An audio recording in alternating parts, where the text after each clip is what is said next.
Love that sound. Love that taste too. All right, it's Alex, the Card Czar, back with yet another Flesh and Blood Welcome to Rathe opening. This is my last box of Welcome to Rathe. Happy to open it. Happy to struggle with the freaking cellophane on camera. I don't have my trusty knife with me, so we're just gonna have to raw dog it. You know what I'm saying? No, you don't know what I'm saying. Hopefully, otherwise I'm banned already. Banned before we could even start. All right, last box of Welcome to Rathe. The last time I should be opening this for my Preparing for Monarch series. This is what, day 7, something like that. It's getting pretty close. I'm expecting Monarch to start coming in any day now. So let's do this. Let's do it right. Staunch response. Overpower. Open the center. Junk. What the hell am I gonna do with all these tokens? I had a comment about that the other day, and I think best bet is once everything cools down with. Excuse me. Whew. Oh, got me feeling some kind of way. Once everything cools down with COVID and schools, start going to fully into in-person and stuff like that, Snatch, Fluster Fist, Biting Blade, then, there was game clubs when I was in high school, things like that. And so you could see if your local high school has something like that, you could always just donate your bulk to them, and so they can try and play the game. Get them while they're young, you know what I'm saying? Get them addicted to the card games. Blackout Kick, Barraging Beatdown, Foil, Debilitate. I actually had a really weird box. I think it was my last Welcome to Rathe opening. If you haven't watched that one, I would check it out because I've never seen a box like that before. And I hope I never do again, to be honest. But, I won't spoil it. Drone of Brutality, Blessing, Emerging Power. Same old, same old. God, I'm sitting on a metric shit ton of bulk rares. Beginning to think I should just inventory them. And again, my goal is to crack packs, get cards, and then, what was that? Sell cards, disable. Oh, yes, our first Enlightened Strike. Thank you. In our last box of Welcome, I think this is the 4th box, 4th, 5th, 6th, 7th, 8th. I can't even keep track anymore. But this is the first Enlightened Strike we've opened on video. Finally. And a foil Snatch. Nice. That card is incredibly powerful. Very playable. I'm really, really happy about that. Anyway, where was I? Oh, yeah. Communists. No, I'm kidding. Yeah, just, donating to a local school, something like that. Iron Song Determination, nice. We'll move that Majestic over. We have our first super rare there. I really have lost track. Holy crap. Is this just the first stage of boomer dementia that I'm hitting already? It's not my time. Time Snap Potion. Speaking of time, Staunch Response, Foil, Crush Confidence. That was me at every high school prom. Getting my confidence crushed. Anytime asking a girl out. Crush Confidence, baby. Hit him with that Crush Confidence. Snatch, Breakneck Battery, Foil Driving Blade, and a blue Wrecker Rump. Not that anybody cares. It's a common, you idiot. Yeah, so I'm just sitting on a metric crap ton of bulk rares that, unfortunately when you're selling on TCG Player, I don't know if a lot of people are aware of this. 1 second. Oh yeah. If you're not aware, after shipping fees and marketplace fees, if you price cards too low, you will actually lose money on them. After labor, of course, if you're thinking about, your own labor as a product, or as a cost, you should say. Saying 1 minute of my time is worth this much, and it takes me this long to find an order, it takes me this long to print it out. Yeah. So I have to be very careful what my minimum pricing is. Barkbone, Flick Flack, Blackout, and Foil Wrecker Rump. Normally, I usually won't price things below 50 cents or so. I usually try to price it at 69 cents, blaze it. But yeah, with these bulk rares, I might have to just start putting stuff up at a quarter and, you know, taking the loss. But because what's the point in opening this to make it more accessible to people? Yeah, that was disgusting. Sorry about that. If I'm not actually inventorying everything. You know, I'm only inventorying rainbow foils, supers, and majestics right now. And that's really not making everything available for the way people need it. And I just have to take that risk of, you know, losing money on individual orders. I mean, I'm losing money already on just cracking boxes, let's be real. My spirit animal is a pile of money just burning. Flusterfist, yeah, Reckless Swing, nice. And a foil Overpower.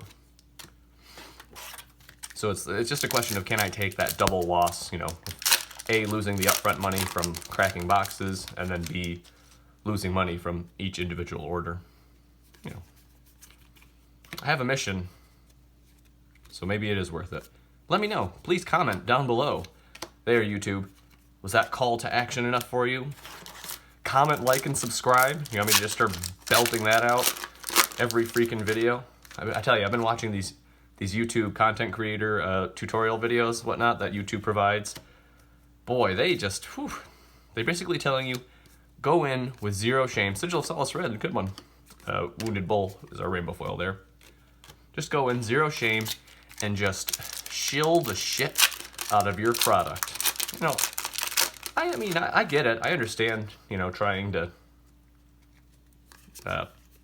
push yourself, right? Because you are the product when it comes to interacting with people on YouTube and then trying to convince them to check out your other social media, Warriors Valor, Flick Flack, Whelming Gustwave. But there's a limit, right? You know, deep down, we're all just antisocial card nerds to a certain extent. So I don't want to get up in people's faces in every single video and go, please comment, like, and subscribe. Whoa! I give the soy boy face on the thumbnail. You know, I already feel stupid enough about doing that. You really have to go into this with no shame, I guess. Savage Feast, Hurricane Technique. Seen a few of those. Awakening Bellow. No. I have some dignity left, I suppose. My dignity is proportional to the amount of hair left on my head. As my hairline recedes, so too does my dignity. All right, here we go. Steelblade Shunt, Disable, Scour the Battlescape? Sure. It's like RuneScape, but more interesting. Zing! Got him. That game's dumb. You can yell at me in the comments below. Ha ha ha.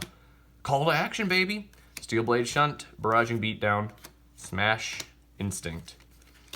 Alright, so apart from that and Lightning Strike, this box is not going that great. I mean, we are well over halfway. I don't have high hopes. You know, I got these Welcome to Rathe boxes, excuse me. Rathe? I say Rathe. I think it's Rathe. If it was Rathe, it would just be R-A-T-H. You know, that was the plane from Tempest in Magic the Gathering back in 1997 or so. And so, why would R-A-T-H-E also be the same pronunciation, you know?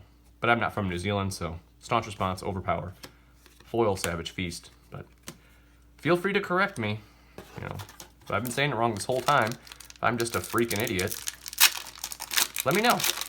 Let me know how dumb I am for throwing my money away, cracking these boxes, and then, you know, the next step is selling all these bulk rares. 25 cents a piece. I'm gonna take a bath on that one. Lord have mercy. All right, looks like 4 packs left. Come on. One more Majestic. I think we're at 3 supers, so maybe another super. You know, it's not really a guarantee. It's usually about 3 to 4 in my experience. Should I put that on my resume? Professional card cracker. Cracker. Holy. Professional cracker. No racism intended. Oh my god.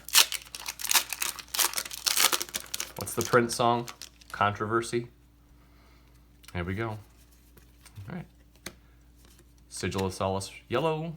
Tome of Fyendal. Okay, great. This is the 2 best Majestics in Welcome to Rathe. Awesome. Good. Oh, and a foil super rare, Bonehead Barrier. That's less than $1. Cool. Still, pretty hype about those two. Not the worst. Okay, 2 packs left. So, well, maybe we'll get a Fable, right? That'd be the best way to go out, I think, right? Fabled or Legendary. As we say goodbye to our last box of Welcome. This might be the last box of Welcome I opened for a very long time, actually. What with Monarch just coming out, you know, around the corner here. Blessing of Deliverance. Ooh, Savage Feast. And the Rainbow Foil leg tap. Cool. You know, I haven't seen a Fyendal Spring Tunic from Welcome yet. I haven't opened one. I'm a little disappointed that I haven't seen one. I've seen 2 Skull Caps from Rising. I haven't seen a single Spring Tunic. And that's what I really like to see. I like the generic legendaries the most. Because secretly, I think we all want to build Cavdane the Merchant. Make him work. I mean, he took a big nerf with the Drone of Brutality ban. Alright, Blackout Kick. Breakneck Battery. Come on. What's our Rainbow Foil? I don't think it's an Iron Song response. Okay. Yeah, there we go. That about sums up Welcome to Rathe. You crack a bunch of packs, you get a bunch of mediocre commons, rares. Your supers are generally absolute garbo, unless you get some of the specializations, and then you have 2 good Majestics to open. And these are the ones that I think, you know, we need to get the price lowered a little bit. Who wants to pay $45 to $50 a piece for Enlightened Strikes, and then what? You need 3 of them for Classic Constructed, so you're paying $150 for these 3 cards, and then you're going to play, what? Let's say your class, you need a $150 Legendary, so that's $300 alone right there. Oh, but then you need your Majestic headpiece from Crew. Oh, that's $50 to $100 now, so, oh, okay. So you can see how this game kind of gets out of hand. With pricing, you know, I come from Magic the Gathering, I play a lot of Magic. I really only play EDH now. And those decks can be very expensive, but we want this game to be cheap right now, because Magic was not super expensive when it first came out. You know, I started in, what, with my brother getting a revised starter deck way back in the day. That was a good time. And, you know, you could play Type 2, was it? Wasn't super expensive then. You know, but now it's crazy expensive. You play Modern and Magic, you're going to probably play a $500 mana base between fetches and shocks and whatnot. Yeah, but this game, I would like this game to be a bit cheaper. And, you know, that's the point of Unlimited, is to lower the price, to make it easier for people to play. But if you have people sitting on Unlimited boxes, and I think I mentioned this in the last video and kind of lost my train of thought, but there are literally threads in the Flesh and Blood subreddit of talking about how viable is it to sit on boxes of Unlimited. And then you have other YouTube content creators who go around giving investment advice, but not giving investment advice, telling people it's not going to be Unlimited forever. They really think it's a good idea to sit on boxes of this. A game that's, what, 2 years old almost? They think it's a good idea to sit on unlimited boxes of this when we know that Legend Studios' direction now is to create more classes and more subtypes of classes, and to not build a lot of insanely powerful generic stuff that any class is going to use, or to just power up one really old class. They're afraid of breaking the old classes, and they're just going to print more specialized stuff in the future. So I think the value of these unlimited boxes, they go down over time, really. I mean, from an actual play standpoint, but these are people who are looking at it from a financial standpoint. And then if you have people sitting on pallets and pallets of unlimited, eventually supply will dry up for this stuff. Eventually you won't be able to find more unlimited Enlightened Strikes. Then what do? Well, then the game becomes prohibitively expensive. That's the whole point of the first edition Unlimited. First edition, that's for the collectors. Sit on first edition boxes. Don't sit on unlimited boxes. That's ridiculous. All right, rant's over. Thanks for watching, everybody. I did have one more thing I wanted to show.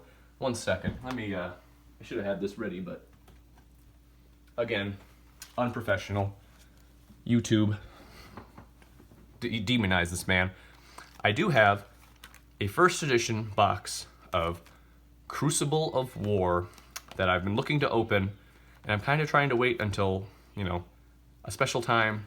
I'm trying to wait until the Monarch hype dives down a little bit, because obviously once I start getting my boxes of Monarch, I'm going to start cracking those, and that'll be the box opening Flesh and Blood meta for a while. But maybe if I can get to 100 subscribers, this would be a good box to open, and then we could actually do what we were trying to do in the first place, which was crack boxes to lower prices on things, because Crucible of War cards are incredibly expensive right now because we don't have an unlimited set for this. And they do have a plan for unlimited. They've announced that, but until we have that, you know, these cards are going to be prohibitively expensive, and a lot of the crew equipment is very powerful and necessary. So yeah, maybe we'll crack this. If we can hit 100 subscribers, I will open this Crucible of War box. This is a $1,500 box of cards. If you thought I was wasting money before on these boxes, baby, you ain't seen nothing yet. Thanks for watching.